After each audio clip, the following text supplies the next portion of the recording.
Today, we're diving into one of the most dramatic geopolitical events of the year, the unfolding crisis between the United States and Venezuela. In the early hours of January 3, 2026, the United States launched a large-scale military operation inside Venezuelan territory. Explosions rang out in and around Caracas, the capital, as U.S. forces struck military installations and targeted key government compounds. According to official U.S. statements, President Nicolas Maduro and his wife, First Lady Cilia Flores, were captured by American forces during the operation.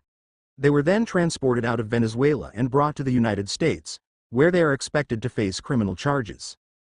In a press conference following the mission, U.S. President Donald Trump announced that the United States would run Venezuela for the time being, saying Washington would oversee the country until a safe, proper, and judicious transition of power could take place. Trump stated that no American lives were lost during the operation, and he defended the action as necessary to bring Maduro to justice on allegations including narco-terrorism and drug trafficking. He also highlighted plans to allow major U.S. oil companies to enter Venezuela to invest in and rebuild the nation's battered oil industry.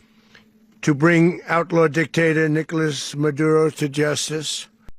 This move marks an unprecedented level of U.S. intervention in another sovereign nation and has been met with sharp international criticism.